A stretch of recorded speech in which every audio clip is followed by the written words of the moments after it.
Alright, it's time for another type of video on this channel. Up to this point you've seen mostly bike videos, but now it's warming up. It's going to be RV season again here in Kansas. So you're going to see some videos coming up where we're in this and we're out and about. So I figured I'd make a quick video of this, kind of as a preview to what's to come.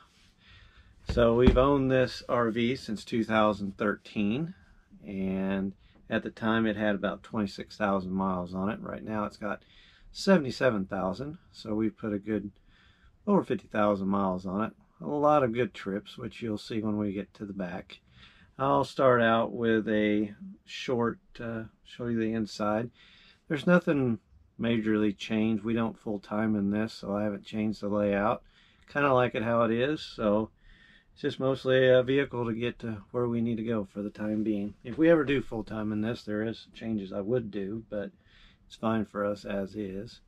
So let's start the tour. I'll start from the front to the back.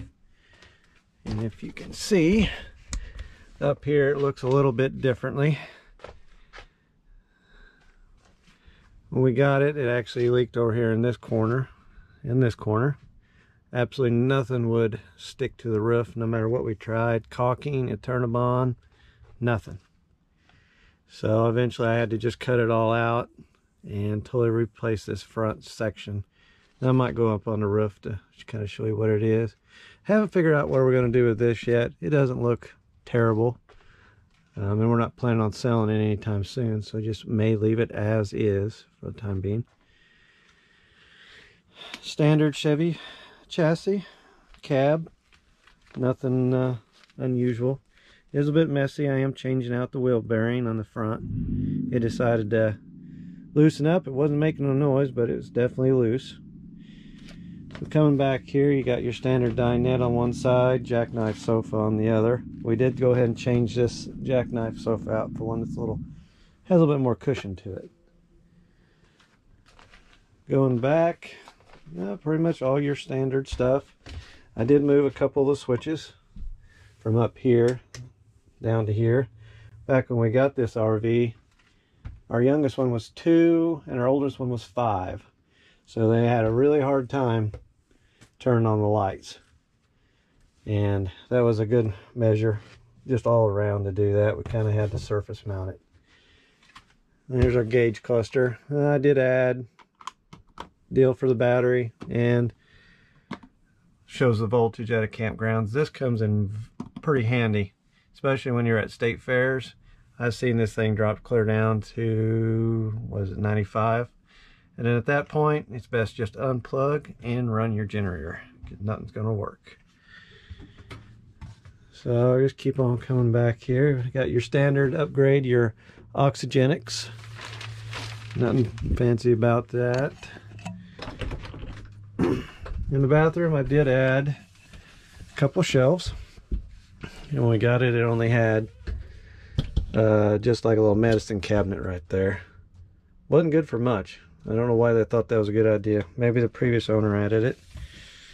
Have changed out the water pump a few times. I've gotten quite good at that. And I'm not sure of the name on this. We went with a different one from Seaflo this time. Supposed to be a variable speed. We'll see how that goes. Coming back here, did have to add some shelves finally. Added a cheap Harbor Freight light.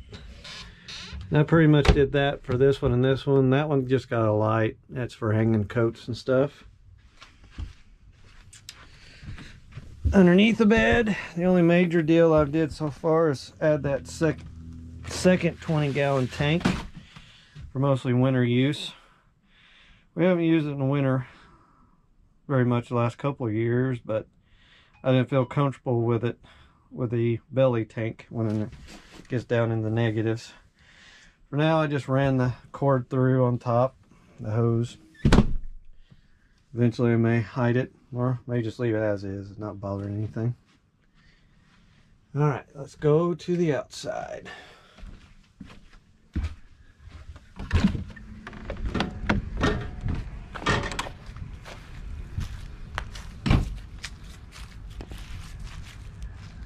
Here's pretty much the outside view. And it has been used, and it does have its dents and dings. Some of them I put there, some of them the previous owner. Part of the water damage was right up in here that I've repaired. So I just kind of go around. Don't mind the lug nuts. They're going back on once the wheel bearing gets replaced. And you see the typical Chevy paint, at least on this one. And I need to replace the headlights. Come around here on the side. You got your standard. This may be considered a junk drawer. Maybe all of them can be considered a junk drawer. I'm not going to go through the standard stuff that most RV. If you have an RV, you kind of know what you're looking at. If you have any questions, you can always ask. Did upgrade to a 2 golf cart batteries. Probably gonna have to get these changed out this year though. They are getting about 6 years old. I did add these 2, and that might be hard to do one-handed. Our sewer hoses, long one, short one.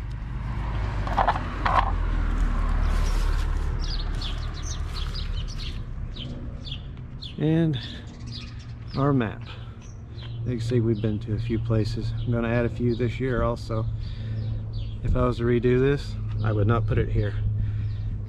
When you go to want to pass somebody, I've had a lot of people hang back here and look at that. Not that it's a bad thing, it's just...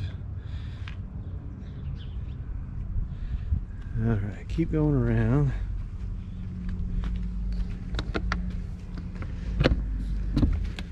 Just another standard bay. There's that Tonka truck that's got 50,000 miles on it.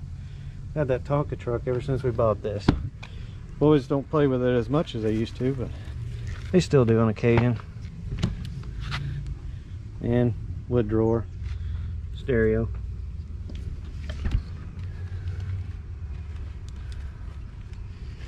And this one is the grill stuff. So they are somewhat organized. Not neat, but organized. If you've seen one thing, that this does not have any slides. I don't mind having no slides. It's a lot easier when you're boondocking or the above.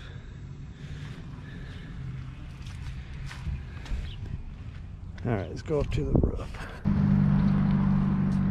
All right, up here on the roof,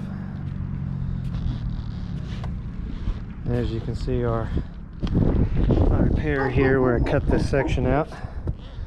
I used duct coat from Menards to fix it. Don't mind the neighbor dog, he barks at everything. And I did add a Wi-Fi extender. Haven't got to use it though, so I can't comment. There is other YouTube videos on that. I only have one cover, and I kind of do that by design. When I'm up here at the front, I want to be able to see up and out. Alright, let's see if I can get down. Alright, that's pretty much the tour. Like I said, nothing fancy. It's Escapade is actually Jayco's bottom tier of RV. But for what it is, it does have some good features to it. If you have any questions, just shoot them down below and I'll do my best to answer.